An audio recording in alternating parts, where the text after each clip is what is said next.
Good Thursday morning. Thanks for joining us on Kare 11 News Now. I'm Megan McPherson. Checking back in on breaking news out of Minneapolis. Right now, police are investigating multiple car break-ins overnight. Police in the North Loop confirming to our photographer this happened all around the downtown area. This is video near North 3rd Street and North 10th Avenue. We have reached out to police for more information, including how many cars and the police response. Also, many questions this morning about two heartbreaking murder scenes in the Twin Cities metro. One of them a murder-suicide at a home daycare in Hopkins. Officials confirming the victims, including a 7-year-old, were all related to the suspect. Then just hours later, police found another body nearly 20 miles away at a home in Burnsville. Police say they believe the two incidents are connected. Audrey Russo is at the Hopkins Police Department with details.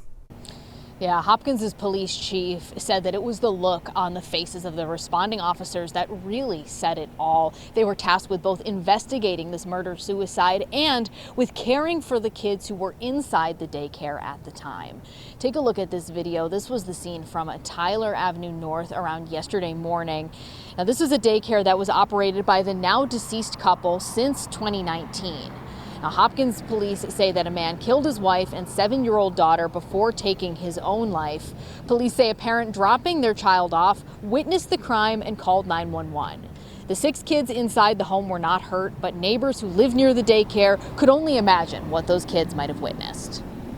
And to think that any of them might be going through something traumatic like this is absolutely terrifying. Holding my kids super close and just trying to do what I can as a mom to keep them safe and be as involved as I can in where they're at and who they're with, but obviously you never know. And from there, the case gets more complicated because hours later, Burnsville police found a body at the address where the suspect was last staying. They say it was a 78-year-old woman who police would only describe as a close relative of the suspect. Burnsville police say that they'd had no contact with the suspect prior to yesterday. And back out here in Hopkins, we did drive by the scene earlier this morning. We did see a small memorial set up with candles, some stuffed animals, and some flowers. Back to you. A reminder, if you or someone you know is struggling or in trouble, there are resources available. The number for the Minnesota Day One Crisis Line is on your screen.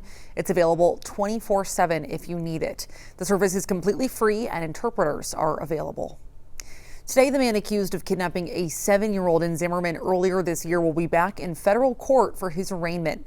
Prosecutors say 29-year-old Joseph Bragg abducted the young girl after she got off a school bus in January.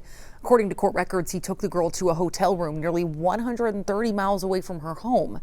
The girl's mother says Bragg messaged her offering babysitting services just 2 weeks before the kidnapping. Also happening this morning, local leaders will ask a judge for a temporary court order blocking members of 2 rival gangs from going near the Minnesota State Fair.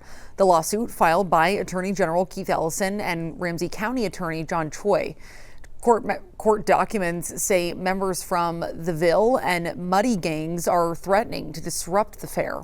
The gangs have already been connected to a shooting outside of Grand Casino in May and one outside of Burnsville High School's graduation last year.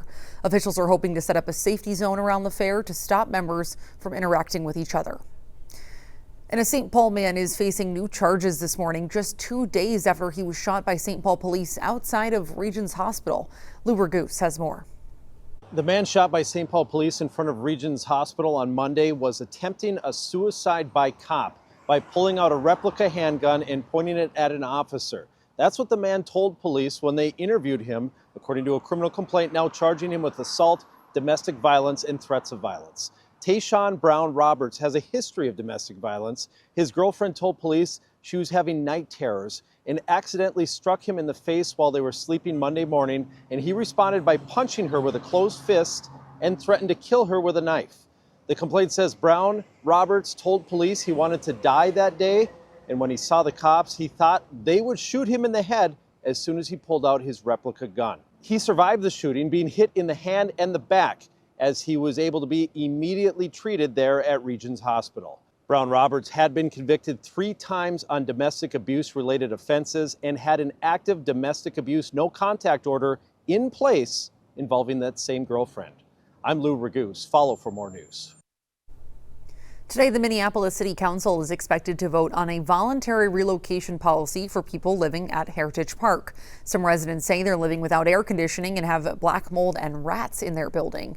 In July, the council approved $2.5 million to help residents relocate or make repairs, but the city has not released those funds. Today's policy would better define relocation benefits and services for residents who do want to move. Today, it is St. Paul Mayor Kaleher's turn to share her 2027 budget proposal for the city, just a day after Minneapolis Mayor Jacob Frey announced the city is facing a $60 million budget gap next year. To close the gap, his proposal raises property taxes just over 11% for Minneapolis homeowners. This equals out to about $34 a month for the average family.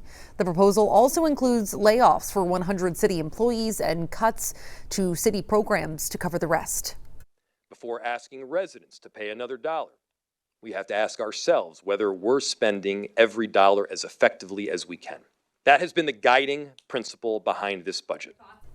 City council members agree the city needs to find the right balance between cuts and tax increases. They'll host a series of public meetings before the final budget is approved on December 15th. And this morning, we're following another high-profile departure from the second Trump administration. The president announcing the youngest White House press secretary in history, Karoline Leavitt, will be leaving her role at the end of the month. NBC's Alice Barr has the latest from Washington. Hi there. President Trump called Karoline Leavitt one of his most trusted aides as the White House begins the search to replace her in a role she remade around the president's voice. This morning, a shakeup among President Trump's closest aides with the announcement White House Press Secretary Karoline Leavitt will leave her role at the end of the month. The president said to spend more time with her young children, adding she'll remain a top outside advisor. Leavitt had a baby girl in May, her second child, and posted about the challenges of balancing the high-pressure job and motherhood, calling the decision to leave bittersweet. Colleagues praised her. She has served this president so well, this administration so well. Her approach to the press at times adversarial, with frequent clashes in the White House briefing room. And her departure comes amid controversy over whether journalists on board Air Force One served as a decoy during President Trump's secret flight from the NATO summit in Turkey last month over concerns of an Iranian threat. It also comes as the president's approval ratings have fallen, with Americans frustrated by the war with Iran dragging on. Despite President Trump's claim Wednesday that the U.S. has total control over the Strait of Hormuz, Iran said that critical shipping channel remains blocked until its conditions are accepted. The bottleneck only adding to stubbornly high prices, with a new report putting inflation at 3.4% in July, ticking down slightly from June, but still above target, with lingering concerns about the broader impact of energy costs. If it stays persistently elevated, energy costs do filter through to other categories. Ongoing challenges and a new search for leadership in the president's team. Questions are now swirling about who could replace Karoline Leavitt and whether a president who never hesitates to speak for himself could take an even bigger role in leading messaging for the White House. In Washington, Alice Barr, NBC News.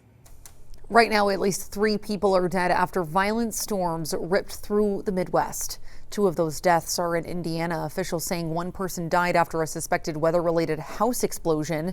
They also say a 4-year-old boy was killed when a tree fell on his home. And outside Indianapolis, millions are dealing with catastrophic flooding. As much as 12 inches of rain falling in just 36 hours. Officials say the force of the rushing water even causing some roadways to collapse. A state of emergency is now in effect. Meanwhile, millions in Ohio also experiencing similar flooding. The state's governor confirming a person died after suffering an emergency when first responders were unable to reach them. The governor also saying a lightning strike left more than a dozen people injured at a correctional facility. And take a look at this. Long lines at gas stations in Illinois and Indiana. Those 2 states plus Ohio are reporting over 427,000 power outages this morning. Nearly half of those outages are in Indiana. People say they've had to drive around for hours just to find a working gas station. Hope that gets resolved soon. Stick with us. More news and weather is coming up after the break.